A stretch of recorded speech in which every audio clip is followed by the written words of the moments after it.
Today, we are tackling something that feels, I don't know, deceptively familiar. It's the very thing you're using to listen to this conversation right now. We are looking at the operating system of the human experience itself. It really is the ultimate frontier, isn't it? We are diving into Chapter 58, and the title is Cerebral Cortex, Intellectual Functions of the Brain, Learning, and Memory. And I have to be honest, usually when we look at these kinds of texts, we expect, clear-cut All right, answers. you expect a diagram with an arrow that says, this part does this. Exactly. Here is the organ, here is exactly what it does, end of story. But this chapter is different. And there's a massive irony right at the start, isn't there? The text tells us the cerebral cortex is the largest part of the nervous system. Physically, it just dominates the skull. It's that big, gray, wrinkly thing everyone pictures when they think of a brain. But the source says it's the part we know the least about. Which is just a wild paradox. It is a profound paradox. I mean, we can map the spinal cord or the brainstem with incredible precision. We know that, this bundle of nerves controls your left big toe and this one keeps your heart beating. It's all very mechanical. It's engineering. It's engineering precisely, but the cortex, that's where for lack of a better word, magic happens. That's where you happen. And because it's responsible for things like thought and consciousness and memory, which are incredibly hard to, quantify or touch. Or even define sometimes. Right. So it remains this vast kind of misty landscape. It's like we have the full blueprints for the plumbing and the electrical wiring of a house, but we have absolutely no idea how the people living inside it actually have conversations or decide what to have for dinner. That is a very, very apt analogy. So our mission today is, well, it's pretty ambitious. We are going to try and explain essentially every line of this text. We want to move from the hardware, the actual neurons, the layers, the chemistry, the nuts and bolts. All the way up to the software. All the way up to the software. How we speak, how we plan for the future, and maybe most importantly, how we form the memories that literally define who we are. Okay, so let's start with the physical reality of this thing. When I picture the brain, I picture that sort of walnut-shaped, wrinkly gray blob. It looks dense, it looks heavy. Which is accurate, but functionally what you're looking at is, believe it or not, a shell. The really functional part of the cerebral cortex, the part doing all the heavy lifting, is a layer of neurons only about 2 to 5 millimeters thick. Wait, 2 to 5 millimeters, that's it? That's it. It's a skin that covers the surface of all those convolutions, all those wrinkles. That is incredibly thin. I mean, 2 millimeters is what, the thickness of a couple of credit cards stacked together? Just about. It is incredibly delicate. But within that thin shell, and this is where the numbers get crazy, the text estimates there are roughly 80 billion neurons. 80 billion. That number is just... It's hard to even visualize. If you started counting one neuron a second, it would take you, what, over 2,000 years to count them all? It is staggering. But here is the first critical concept to grasp, and the text emphasizes this very heavily. The cortex does not work alone. It's not an island. Right. If you just had that sheet of 80 billion neurons floating in a jar, it wouldn't do anything at all. It operates in absolute unity with the thalamus, which sits right deep in the center of the brain. They call it the thalamocortical system, right? Yes. And you should think of the thalamus as the central relay station, or maybe a better word is the gatekeeper. Almost all sensory information, everything you see, touch, hear, taste, actually, smell is the weird exception. It all goes through the thalamus before it ever gets to the cortex. So it's more than just a pass-through. Oh, much more. And Yeah. the text makes a really frightening point here. It says that if you damage the thalamus along with the cortex, the devastation to your mental function is far, far greater than if you just damage the cortex alone. Why is that? I mean, if the cortex is the supercomputer, why does the relay station matter so much? Because the thalamus provides the excitation. It literally wakes the cortex up. Without that constant stream of signals from the thalamus, the cortex is like a supercomputer that's been unplugged. Okay. It has all the processing power, all 80 billion neurons are sitting there ready to go, but there's no electricity running through the circuits. The thalamus, you could say, keeps the lights on. It provides that background hum of consciousness that allows the cortex to actually think. Okay, so we've got this 80 billion neuron sheet, and it's plugged into the thalamus. Let's zoom in. If we took a tiny slice of this cortex, like a core sample, the way a geologist would, and we put it under a microscope, what are we actually seeing? The text breaks it down to a very specific architecture. Right, and if you look at figure 58 to 1 in the notes, you can see a cross-section. We label them with Roman numerals, layer I through layer the 6. Layer I is right near the surface of the skull, the very top, and layer the 6 is the deepest, touching the white matter inside the brain. And these aren't just arbitrary layers, like layers of a cake where it's all just cake. They function more like different departments in a corporate building. That's a fantastic analogy. Let's simplify it into inputs and outputs. If you look at layer 4V, that is the mailroom. That is the inbox. Most of the specific sensory signals coming up from the body arrive right there in layer 4. Okay, so a signal comes up from my fingertip saying, this stove is hot. It hits the thalamus, gets routed, and then delivered to the mailroom in layer 4. So the mailroom has the letter. Now what? Now it needs to be processed. That's the job of layers 3, 2, and 3. These are called the intracortical association layers. They have axons that spread out horizontally, connecting to nearby neurons. So this is the team, huddled in the conference room, trying to figure out what the memo from the mailroom actually means. Okay, we've got a hot signal. What do we do with this? Do we pull the hand back? Do we scream? Is it a good kind of hot or a bad kind of hot? Precisely. They are associating that new signal with all the other data coming in and with memories. And once the brain decides what to do, it uses the output layers. That's layers V and 6. The action layers. Exactly. Layer V sends out very large, very long fibers that go down to the brainstem and the spinal cord. That's your motor control. That is the CEO sending a direct order to the factory floor saying, move the hand now. And layer 6, what's its job? Layer 6 sends fibers back to the thalamus. It creates this crucial feedback loop. It's essentially saying to the gatekeeper, okay, we got the message. You can stop shouting about the hot stove now. Or alternatively, actually, we need more information. Can you focus the camera a bit more? It regulates the flow of info coming in. The text also distinguishes between the types of cells living in these different layers. It mentions granular neurons and then pyramidal and fusiform cells. What's the functional difference there? It really just comes down to their size and their reach. The granular neurons, they're small, they have short axons, they are the interneurons, they're just chatting with their immediate neighbors. So they're the local gossip chain. They're the people standing around the water cooler, whispering to each other. In a way, yes, and they're absolutely crucial for processing fine details. The sensory areas of the brain and the big association areas have huge concentrations of these granular neurons because they need to crunch a lot of data locally. They use glutamate to excite their neighbors and GABA to inhibit them. It's a very high chatter, very busy environment. And the pyramidal cells. Those are the heavy lifters. They are physically larger, they're shaped like little pyramids, and they are the source of those long, long output fibers we talked about in layers V and 6. If the granular cells are the local gossip, the pyramidal cells are the long-distance broadcast towers. They're the ones sending the orders to the rest of the body. Right, they have to push a signal all the way down the spine to your legs. That takes a big, robust cell. Exactly. It takes a lot of power. Got it. So that's the hardware. Layer 4 receives, I through 3 process, and V and 6 send out.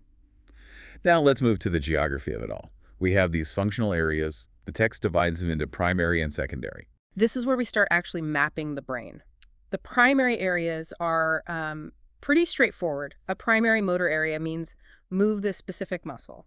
A primary sensory area means I feel a poke right here on my arm. It's a one-to-one relationship with the physical world, Yeah. direct connection. It's very literal.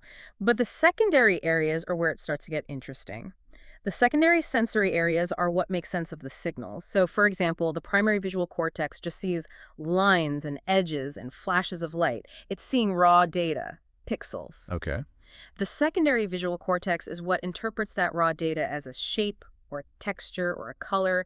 It assembles all those pixels into a coherent picture. So primaries is I see a patch of red, and secondary is I see a red apple. Exactly. But then the text introduces a third category that covers a huge, huge chunk of the human brain, the association areas. This sounds like the most advanced part of the system. It is. These are the areas that don't fit into those rigid input or output categories. They receive information from everywhere, motor areas, sensory areas, subcortical structures, and they analyze it all to create these incredibly complex patterns of thought. The text highlights 3 main association areas. Let's walk through them, because this really feels like where thinking starts to happen. Number 1 is the parieto-occipitotemporal association area. That is a mouthful. It is, but the name is actually very helpful if you break it down. It tells you exactly where it is in the brain. It's right at the intersection of the parietal, the occipital, and the temporal lobes. So it's sitting at the physical crossroads of touch, sight, and sound. The grand central station for the senses. and its job is to generate interpretative meaning.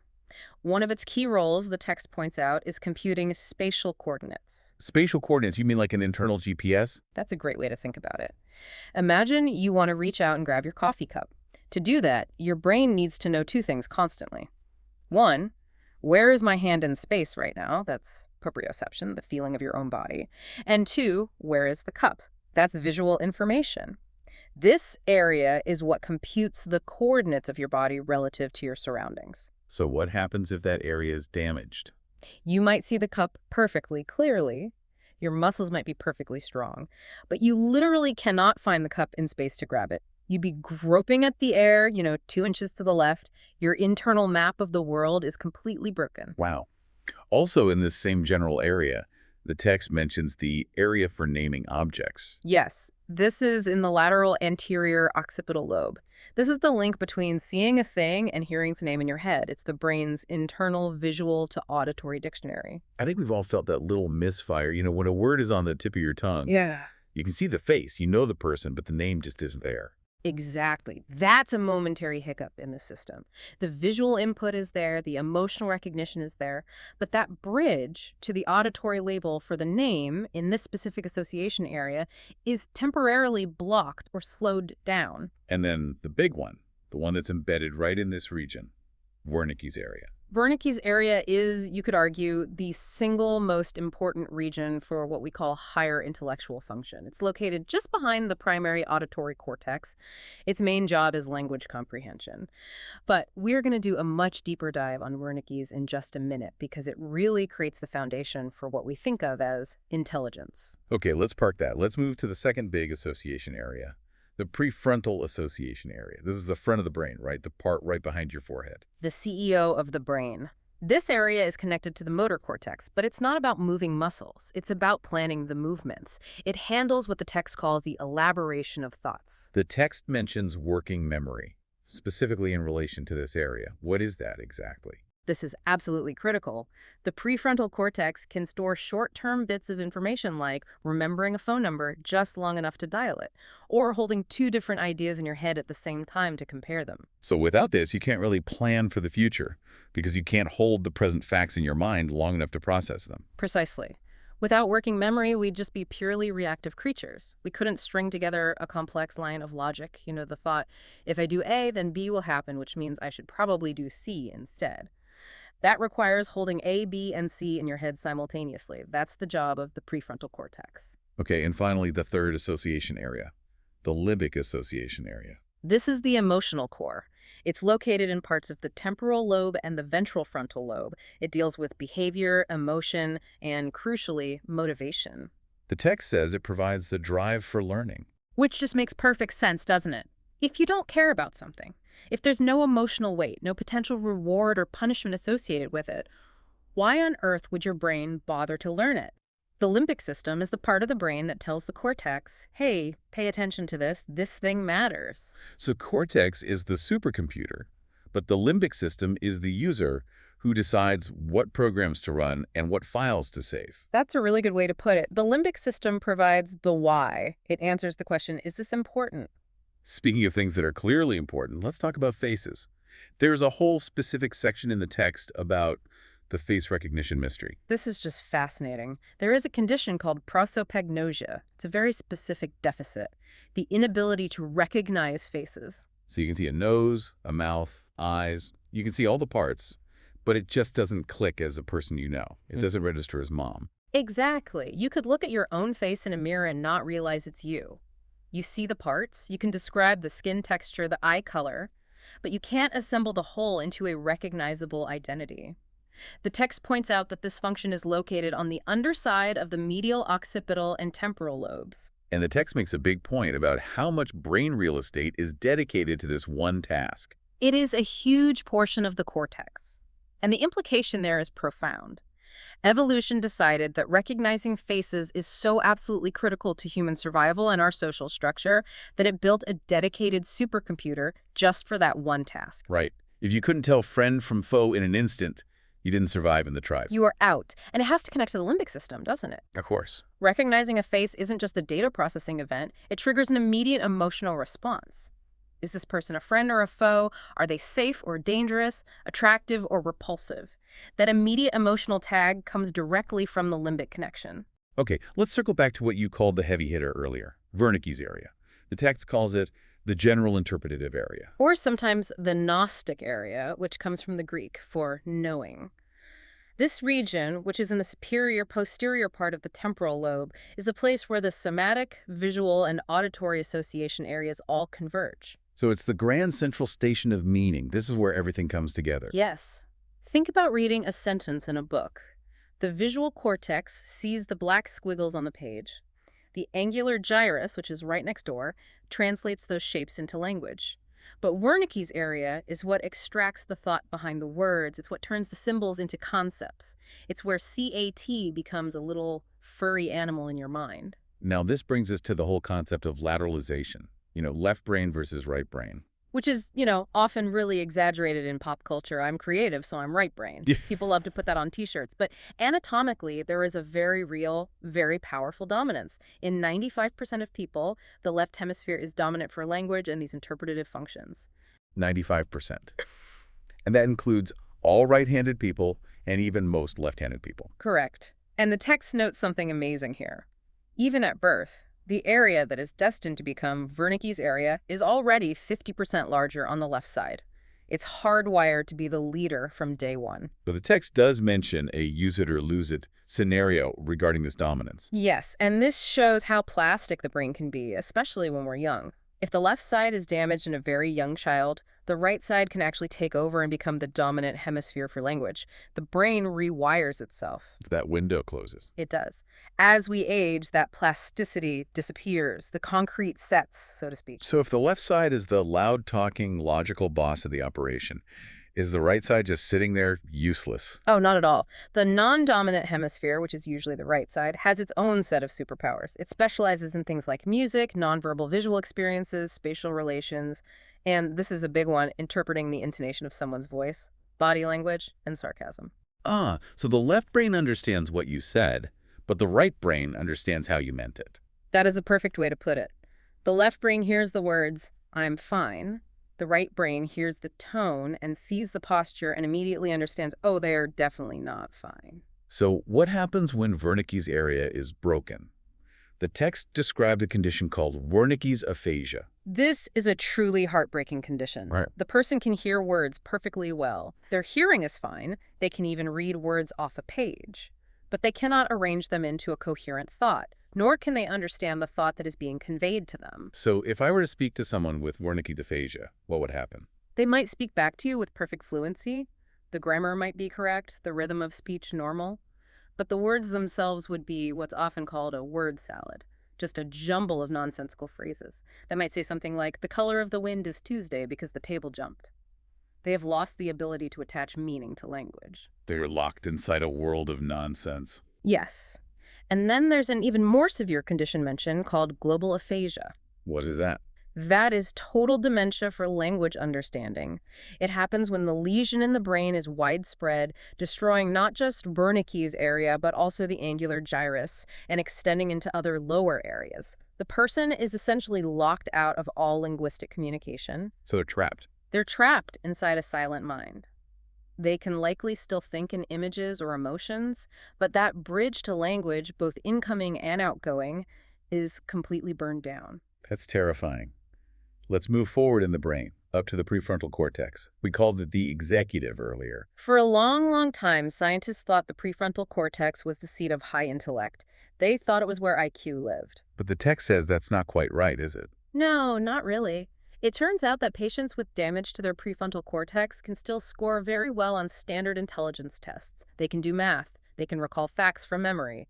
What they lose is what the text calls the elaboration of thought. And to prove this, the text goes into the rather dark history of the lobotomy. It is a dark chapter in medicine, but it provided a lot of very stark data. In the mid-20th century, prefrontal lobotomies were performed to treat severe psychiatric conditions, things like severe depression or debilitating psychosis.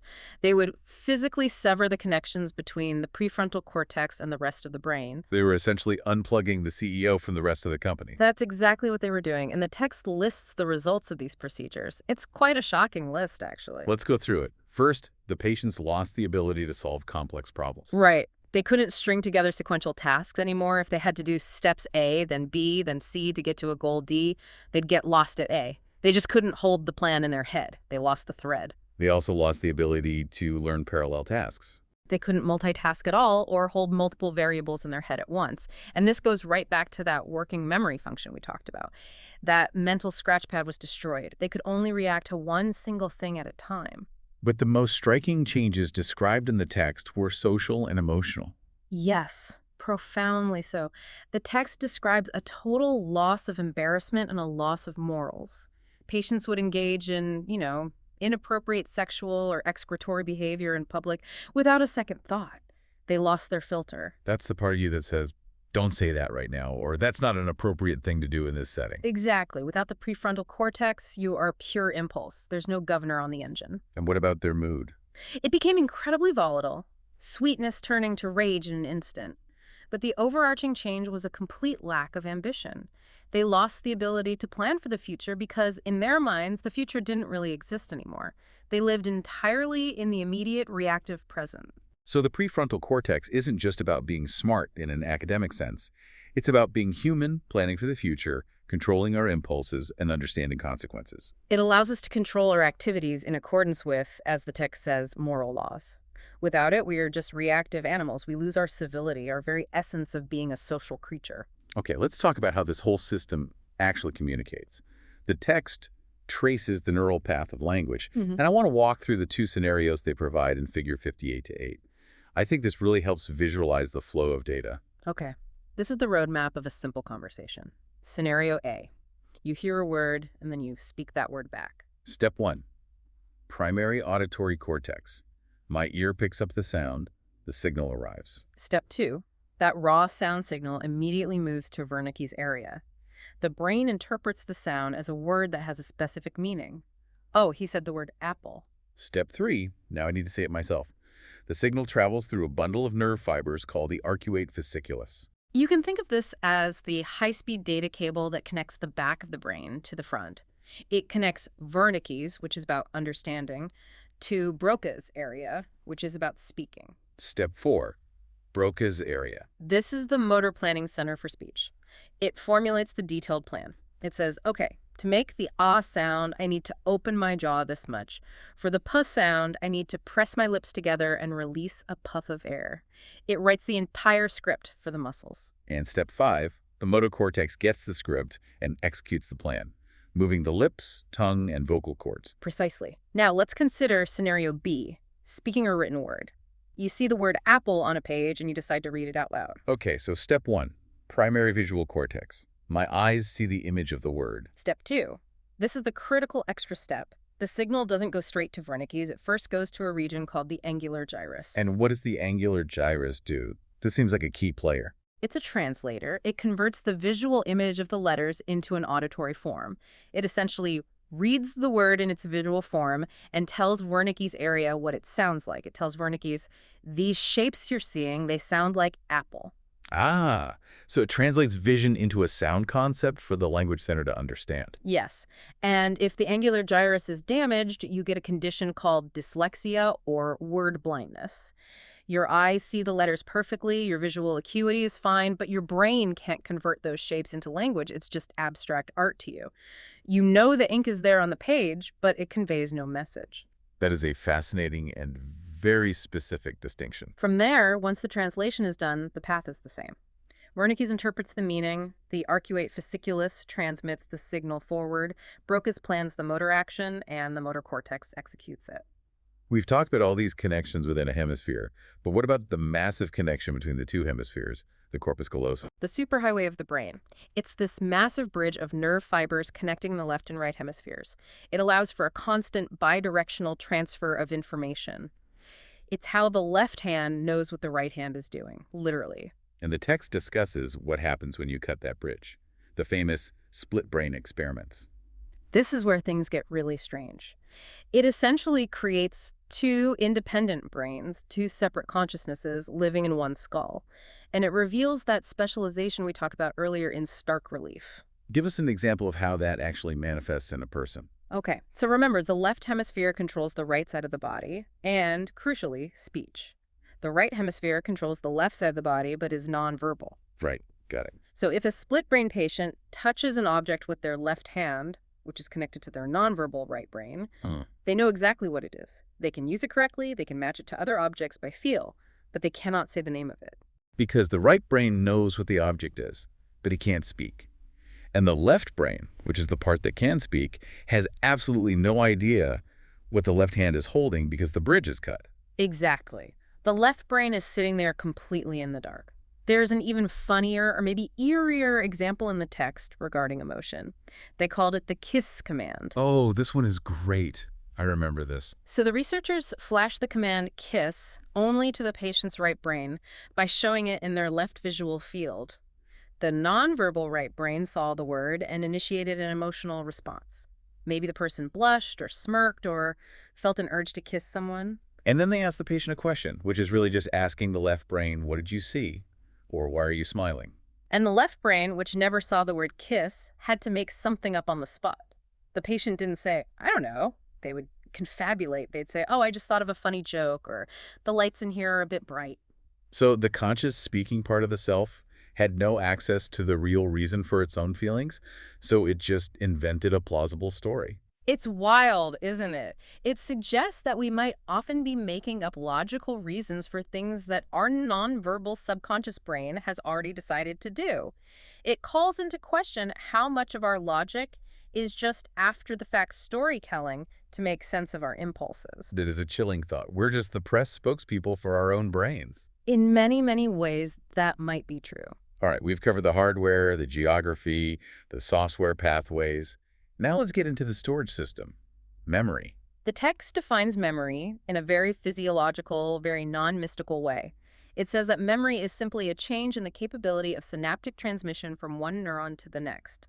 They call it a memory trace. So it's not a file stored in a folder somewhere. It's more like a path worn into the grass. The more you walk it, the clearer and easier that path becomes. That's the perfect analogy. And there are two main directions this can go, positive or negative memory. Okay. And surprisingly, the text says that negative memory, or habituation, is by far the most common type of memory formation in the brain. Habituation is the brain learning to ignore things. Yes.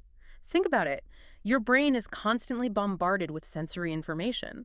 The feeling of your clothes on your skin, the hum of the air conditioner, the background traffic noise.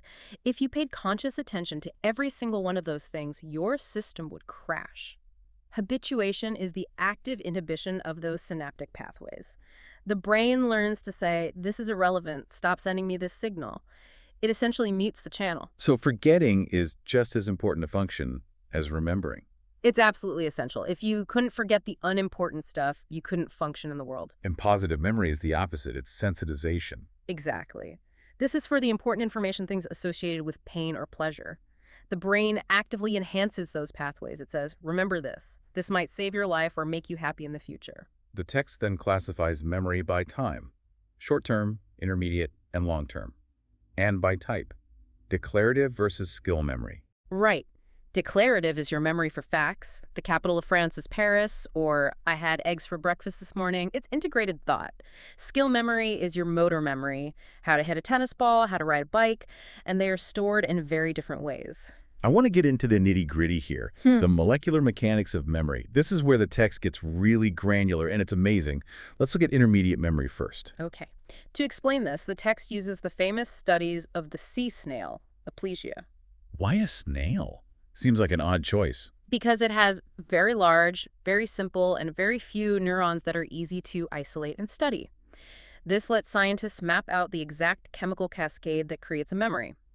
We can see exactly what molecules move where. Okay, walk us through it. We have a sensory stimulus. Right. Let's say you give the snail a little electric shock. That's the stimulus.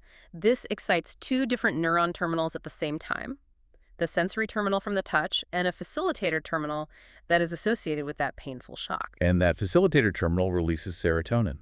Correct. The serotonin is the key. It acts on the membrane of the sensory terminal, and it activates an enzyme inside called adenylyl cyclase. Which then produces something called CMP, or cyclic AMP.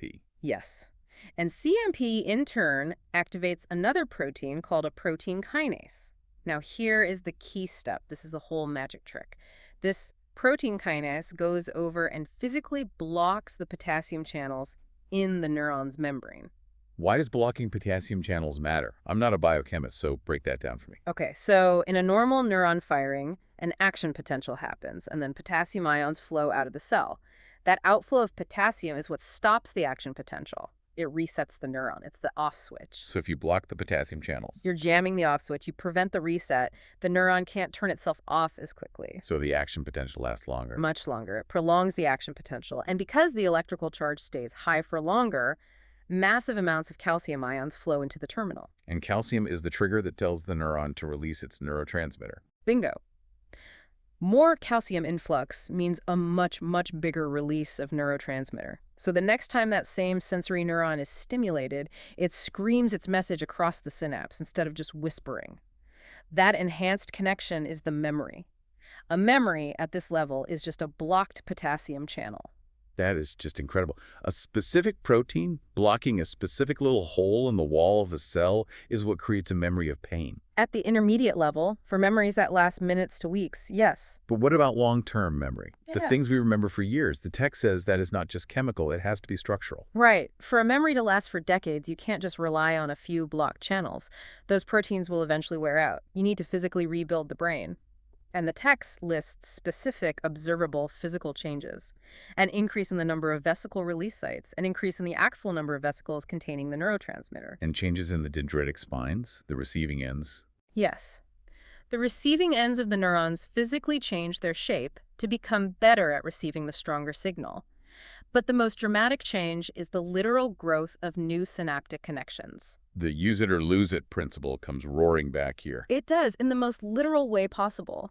The source notes that if you cover one eye of a newborn animal for a few weeks, the neurons in the visual cortex connected to that eye will physically degenerate and die. The brain literally prunes away the connections that aren't being used. It is ruthless in its efficiency. If you don't use a pathway, the brain bulldozes that road and uses the materials to build a new road somewhere else. So every time you learn something new, you're not just filling up a bucket with information, you're actively sculpting a statue.